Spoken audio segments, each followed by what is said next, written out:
Hey guys, and welcome back to the review. I appreciate you taking the time to watch. And today we're going to talk about episode 2 of Mandalorian.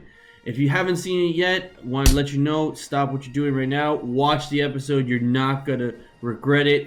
That is first the foremost thing you should do. The show is amazing so far, and that episode just killed it. Let's start off with where we left off in episode 1. So in episode 1, we left off with the Mandalorian going into that room and finding this baby Yoda and killing the IG robot on the side of him. And you get to see him try to reach out to the baby, and that's where the scene cuts.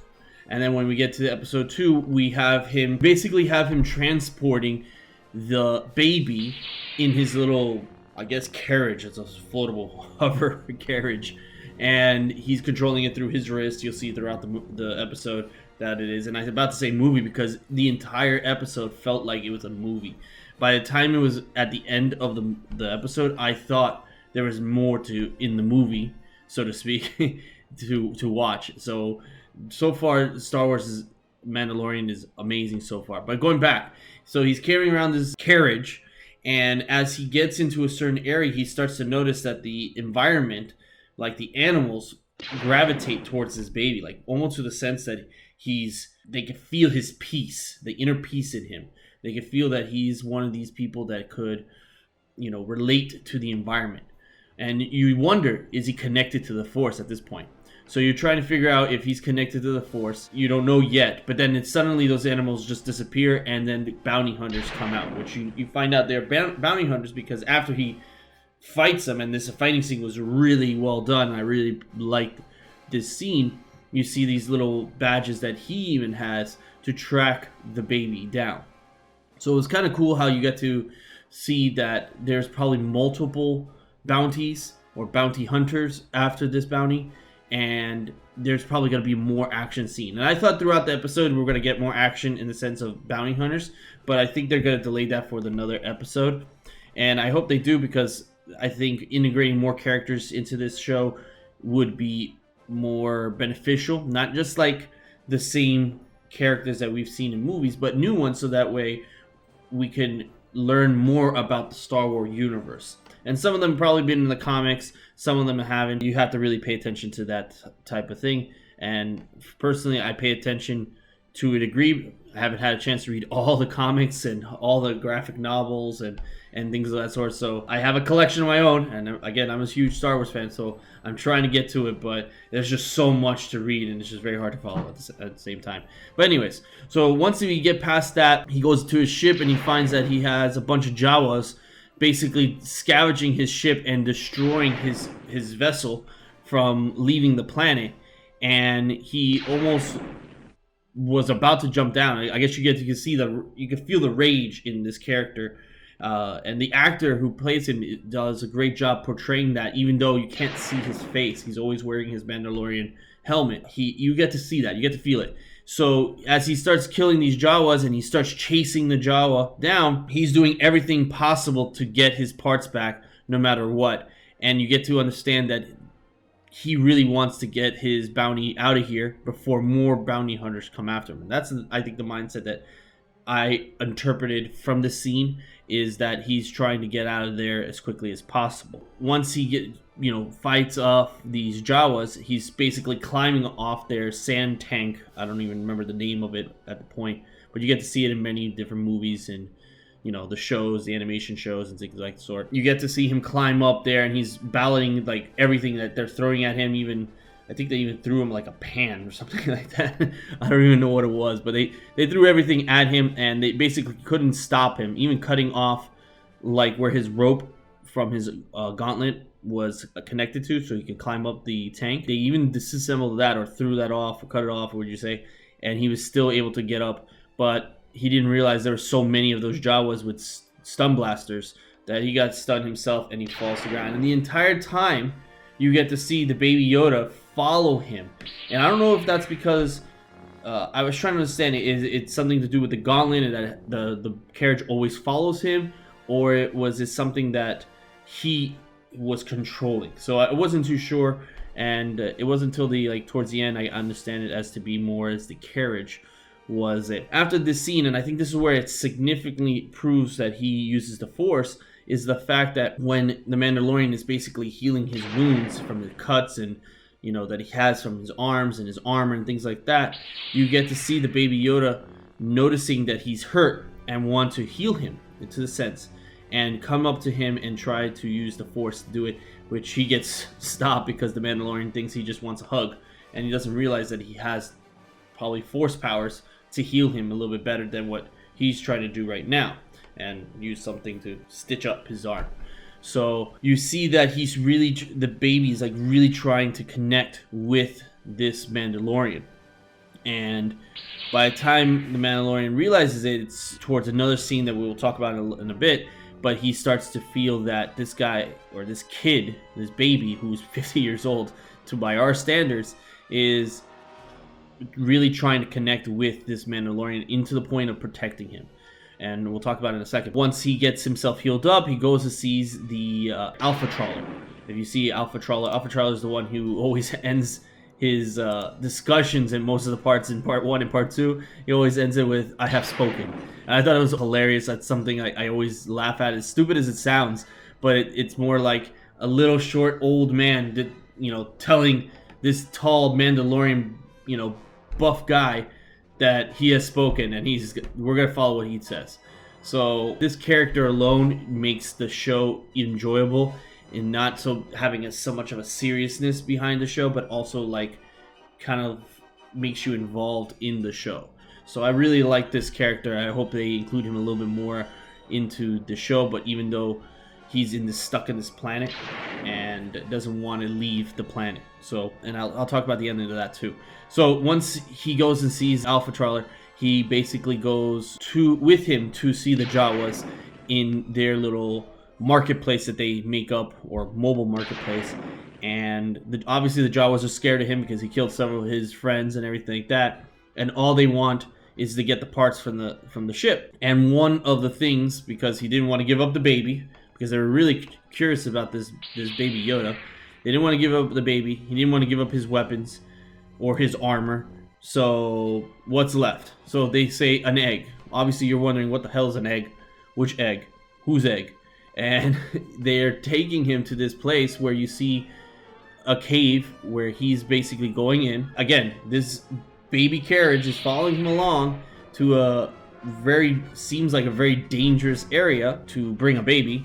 And the Mandalorian's going inside this cave and searches around for this particular egg. He's there. He's trying to get it because he needs his parts to get back. Once he gets into this cave, he come across as a big giant eye that pops up in the middle of the darkness as he flashes his light on him, and basically gets thrown out of the cave, so to speak. And none of his weapons are working on him. Blasters, that rifle he has, flamethrower wasn't working too much.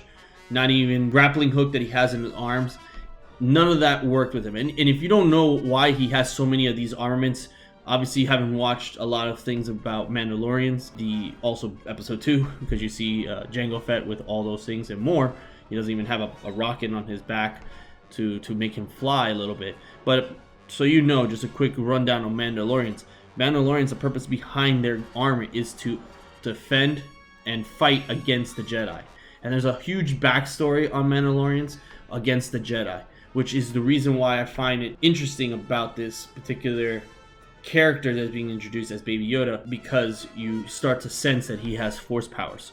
So going forward into this scene where he's fighting this big giant rhino looking thing, he's about to die, and at a crucial part where he has nothing left to fight but a knife that he has in his leg, he's about to knife into this animal's head as he's running towards him.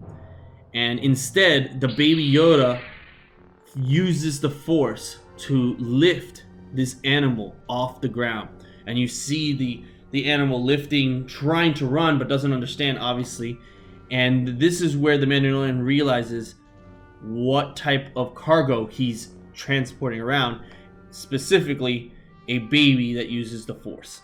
And that's where the story that I think is more interesting is that Mandalorians always wanted to conquer the universe, And way they interacted with the Jedis back then was the Jedis defending the universe, and there was always a rivalry between the two of them. So that's why they even created new weapons to fight against them. So you have the grapple for the like force pull, you have the flamethrower for like a force push or like a lightning.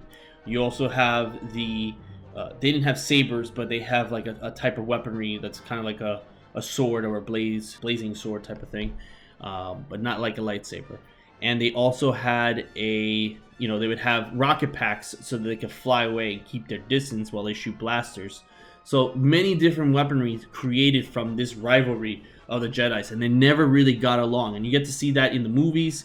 You get to see that in Star Wars Rebels, where they never got integrated. And there was even one Mandalorian that was a Jedi at one point, which is a side topic. But those are the type of rivalries these two characters from a long line of generations never really blended in well. And to have this in the show is definitely something that I think is going to turn this particular Mandalorian around, and it's going to make it very interesting to watch.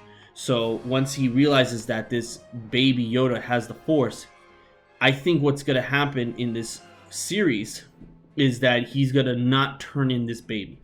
At least I think he is. I could be wrong. That's my prediction for episode 3 and maybe 4. I don't know at what point they're going to be talking to the Empire. But I think at one point he is going to turn on the Empire because of this baby. Because this baby has been around him for such a long period of time, especially in those crucial points. I think he established a bond with this kid, and he doesn't want the Empire to kill this baby in any way. Again, this baby's 50 years old and looks like a baby, but he doesn't want to have any harm to the child. And I think that's where this story is going to go into play, where he's going to battle the Empire and fight these Imperial troops because of this baby. And I hope that they use this baby throughout the series, because I think that integration will create new storylines, maybe even new comics, to the point where as he grows older will be used in future movies to come. So I really think that might be a cool way for Star Wars Mandalorian to progress forward even further than what it is right now. So going back to Alpha was at the end of the scene, we get to find that he's trying to help the Mandalorian repair his ship and get it back to where it's going. That way the Mandalorian could collect his bounty. At this point, that's where the Mandalorian was more like appreciative of his help, because he did so much to repair his ship and to meet the Jawas and everything like that, that he even offered him a spot in his ship. But Alpha turned it down, and he wanted to live the life of, I guess, solitude. He was more appreciative of him for the fact that he was able to take care of Racket, as he calls it, and make the valley peace again, so that he could live quietly in his home. So I think we're going to see a little bit more of him. At least I think we are. I hope we do, because that'll be something interesting to have. Character, I really like him so far, and I would hate to not have to see him again and miss out on the experiences that the Mandalorian, I'm sure, is going to experience throughout this season. So I'm really hoping that he's in. So anyways, that's all I have for today. Episode 2, absolutely amazing. I give it a rating of 10 out of 10. I would give it more, but I want to give it kind of a 10 level, nothing more, nothing less type of thing as far as a rating. So definitely worth seeing. The show itself is worth seeing. If you don't have Disney Plus, or you feel that it's not worth it, just this show alone can tell you how the other shows, the original programmings that are going to come out, is going to be like, at least for Star Wars wise. And again, they're even talking about having Obi-Wan. So if you're talking about Obi-Wan and using a lot of those details from the movies, that's going to be such an awesome and impactful type of program that I think it's going to be definitely utilized in the future movies that are going to be coming out. And I really, really, really love the animation and the whole editing of the whole show. It definitely, again, makes me feel like I'm in the movies and actually watching it in theaters. Super high quality. But Watch it yourself. Don't take my word for it. Anyways, thank you guys for watching. I really appreciate you taking the time. Please hit that like and subscribe button.